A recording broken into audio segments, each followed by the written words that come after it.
মোচার ঘন্ট। কড়াইয়ে তেল গরম করে তেজপাতা, পাঁচফোড়ন, সম্বারা দিয়ে তারপর আলুগুলো ভেজে নিতে হবে। আলুগুলো ভাজা ভাজা হয়ে এসেছে প্রায়। এরপরে এর মধ্যে মশলা দিতে হবে।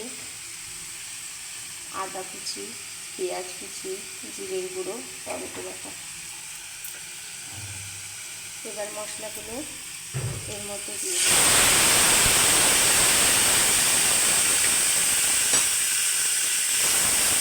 এবার পরিমাণ মতো লবণ,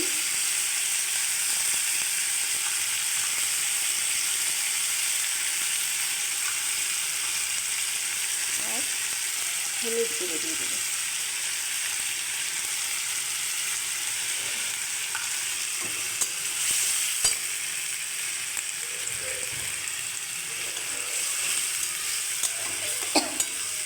আর সামান্য পরিমাণে চিনি দিয়ে দেবো।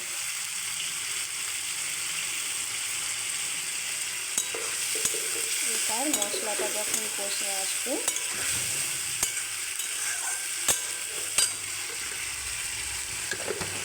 তখন এর মধ্যে টুকরো করে রাখা মোচাগুলোকে আমি সিদ্ধ করে রেখেছিলাম।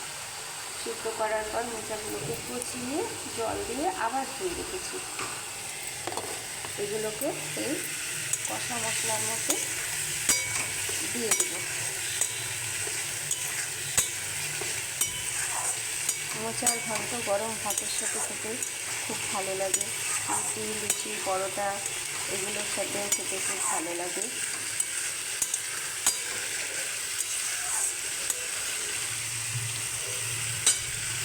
এবার আমি মোচাগুলোকে দিয়ে দেবো।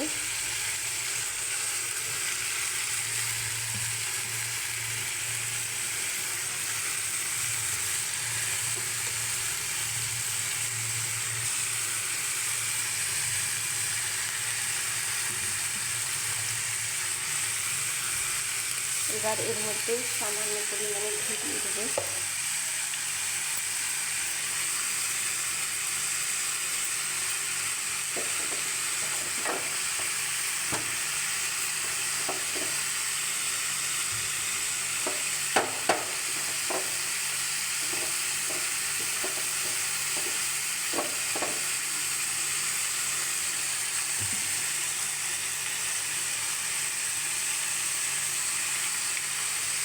এবার মশলাগুলোর সাথে মোচাটাকে মিশিয়ে দেবো। গ্যাসটাকে কমিয়ে দেবো।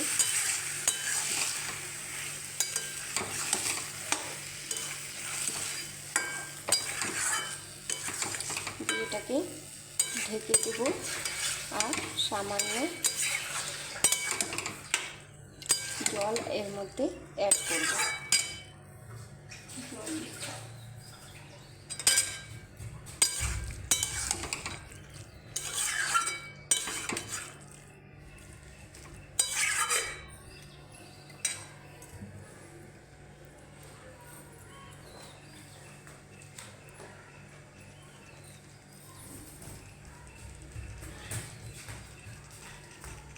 খুব বেশি না।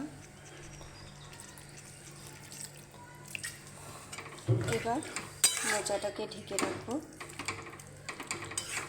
দিয়ে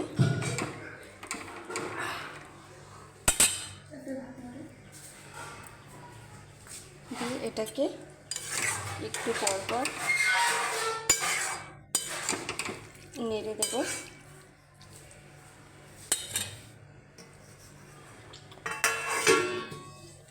যখন এটা জলটা পুরো টেনে যাবে আর তেল ছেড়ে দেবে তখন একটু গরম মশলা দিয়ে দেব।